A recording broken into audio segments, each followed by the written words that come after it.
Ассаламу алейкум туғандар. Ушул видеону максимально репост, поделиться башкалар менен бөлүп таркаталы группалардан. Дагы бир алдамчылардын бир ыкмасын айтып берейин. Таксисттерге арналат. Таксисттерди ушинтип алдайт экен. Өткөн бир бала айтып берет. Мурун такси болуп иштечү элем дейт. Ошондо заказ түштү дейт. Мечитке бардым дейт. Тиги чалды дейт заказ берген киши. Мен ушул мечиттин имамымын. Башка жакта айтып атат. Сен болсо алды мечиттин имамына кирип 10 000 сомага берет. Ошону алып мага келесиң дейт. Тиги макул дедим дейт. Түштүм, ал кишини издедим, таппай койдум.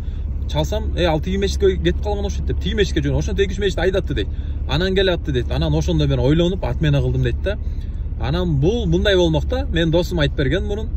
Бир заказ түштү дейт. Бардым дейт магазинге, продукт тиги муну ал дейт. Алдым дейт. Анан баса сен чыктыңбы, чыгып келаткан терминал бар, ошол жака 5 сом салып койчу дегенде, анан 5 сом салайын дедим дейт. Номерин терип аткан дейт. Терип атанан. Az 5 сом салса барганда бербей койсочу, же жок болуп кетсечи деп ойлонуп ошол жерден отмена кылдым дейт да. Караңыздар, бул жанакы атайын мечит тияк айдап туруп аткан ошолчу да, бул доверияга кирип, ишеничке кирип туруп анан жок экен, анда сен келе берчи, продукт ала, тияктан бир нерсе ала кел, нан эме ала кел.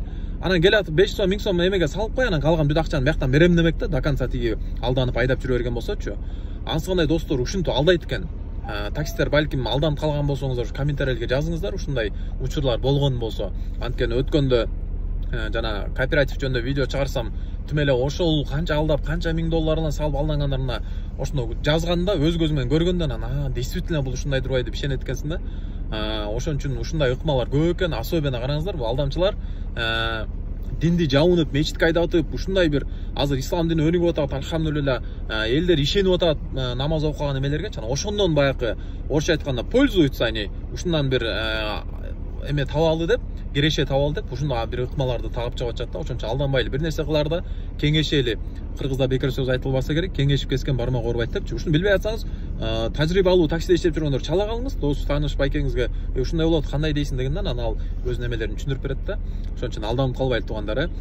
Ушундай Кудай буйрса видеолорду өткөн айткам чыгарып турам деп, бул эмне эскертүү максатына, биз карапайым эле жөнөкөй алданып калбаздын максатына, жана ошол алдап аткандар алдабаңыздар. Ушул видеону көрсөңүздөр алдабаңыздар туугандар. Алланын астына барганда өтө кыйын жооп бересиздер. 1 сомго не тоже 1 сом, 1 тыйынга 1 тыйын жооп бересиңер. Адилеттүү Аллах таалам ошону сөзсүз берет, сурак жашоо сөзсүз келет. Ошондон коркуңуздар. Ошон үчүн туугандар, Аллах таалам алдап аткандарга алдабай калганына, алданып калгандар алданып калбаганына Аллах таалам мүмкүнчүлүк берсин. Дүйнө ахиретте баалдыгыбызды бактылуу жашашка насип этсин.